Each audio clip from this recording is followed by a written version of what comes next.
In this episode, we are going to finish off this engine and get the subframe back in and see if the engine will actually start. So let's get cracking. First thing to do is sort this slave cylinder out. Now, if you remember in the last episode, the pipe to the actual slave cylinder snapped completely. It has well and truly corroded in now. It was not coming out for love nor money. I've tried twisting it since it's come off, no joy. And today I have received a brand new extension pipe from 1320 Mini. So we've also got the brand new Febi clutch slave, which is in the box just behind me. So let's get cracking with fitting them. Okay, more progress for this evening. We have the heater hose back on. The inlet pipe work is back on. I just need to torque these bolts down with the new gasket there, new gasket there. The clutch slave cylinder is on, complete with the new extension pipe, which is all now correctly routed, anchored down to the transmission, which has allowed me to run these cables here, which just waits for the ECU to go there, but it's all reconnected here, and this earth point is done. This one just goes to the throttle body, so this one here goes into the throttle body when that goes back on. We've also actually reattached the tensioner, something I hadn't done. So yeah, all in all, a productive evening. The clutch seems to be working, or the slave seems to be working. The clutch is activating this. It springs back, which suggests that there is actually, the pressure plate is there and working and operational. First time I've ever used one of these pressure bleeders, so just one of those. What I wasn't expecting was when I took this off the slave cylinder, yeah, brake fluid sprayed everywhere. That was a fun one, but other than that, it's all good. And if we look at what we've got left, we have down here throttle body, airbox, exhaust heat shield, crash tubes. So the next thing we need to crack on with is getting the subframe back in, doing all the fluids, so it'll be oil, coolant, and then we should be good to give it a test fire. On the subframe, I was all excited because I'd managed to pick up a replacement for the power steering hose that was leaking. Got all excited, went to fit it last night and realised I'd ordered one for a left-hand drive, not a right-hand drive car. Managed to find on eBay a complete set of the two pieces of pipe work, so I've ordered those. They'll be coming in the next couple of days. Once they're here, I can get them on the subframe, get the subframe in, and we'll be a massive step closer and almost ready to try and fire this thing up and see what happens. So please keep watching and we'll see if we can get it going.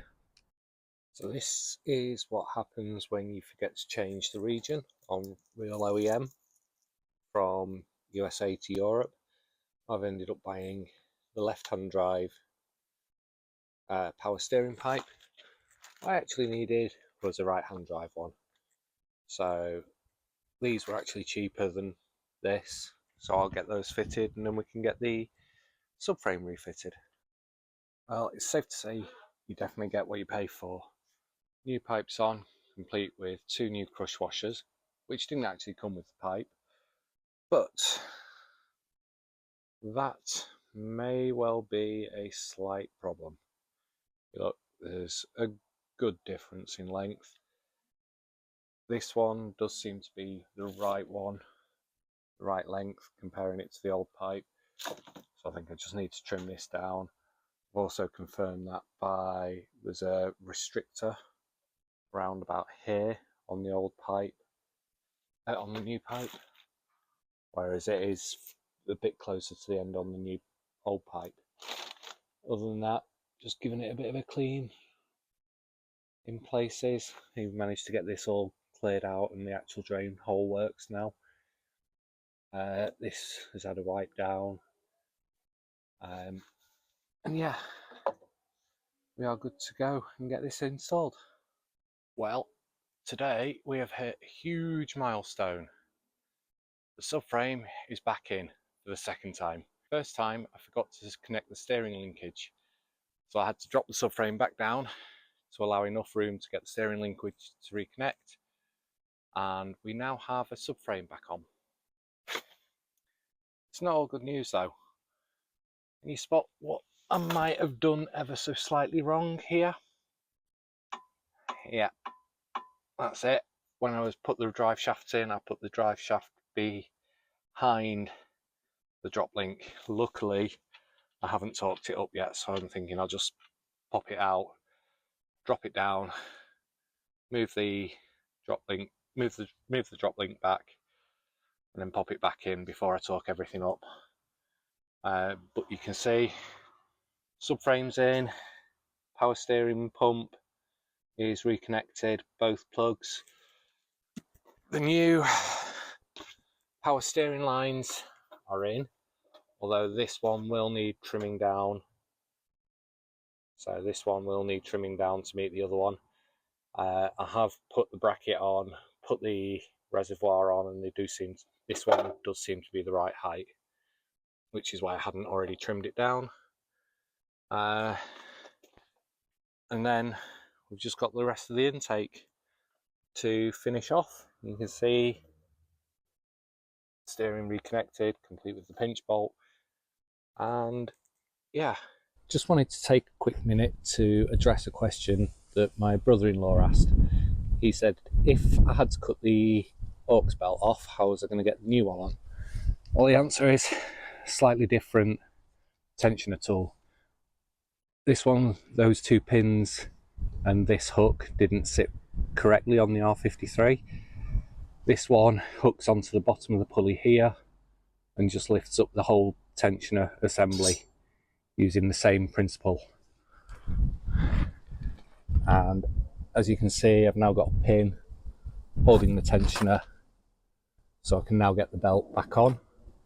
The hole still sits on that bolt, and then the pulley lifts up from here. So yeah, just a quick one to answer that question that was sent in. All right, so more progress has been made. All of this is now built up. Power steering reservoir is installed, and there is power steering fluid in there, as you can see. No sign of a leak down there on the joint. Throttle body's on here. New intake hose, because if you remember, this one's got like 3 holes in it. Yeah, it's all split there. So we have brand new Forge intake hose. I have connected the battery. I don't know if you can see interior lights on. It is cranking. I'm not going to spark though, as I've left the coil pack disconnected. I am toying with the idea of going live to do a first start of this. Yes, I still need to put the intercooler on, all the rad pack, but I also want to start it for a minute just to run it, make sure it'll select a gear, so I don't have to then drain the rad pack and everything else. So we have more progress. So it's a new day, and you might be able to see the intercooler is back on. That's gone on today. Everything else is pretty much there. The battery has had a very, very good charge all day today, so let's try and start this thing. I know I still don't have the coolant on there. I'm not planning to run this up to temperature. I just want to start it, make sure it's set, select a gear, so that if it does need to come out for whatever reason, I don't have to worry about all of this stuff here. and I'm just going to make sure it's not spewing oil out down here as well, with having done the gasket and the O-rings. So the battery is connected, let's give this a go. And yes, I have reconnected the coil pack.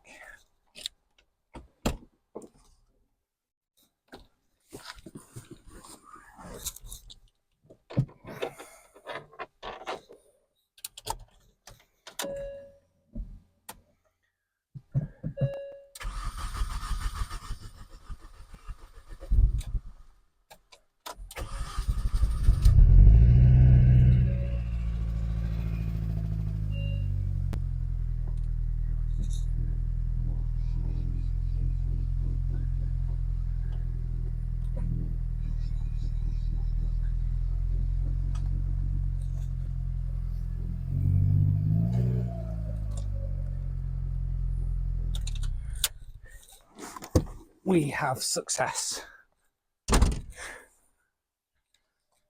So that is a huge result. I'm so pleased. It was the most nerve-wracking start of an engine I've ever done. It starts, it runs, I can select gear, I could hear the wheels turning in the brakes. So we'll call that the end of this episode.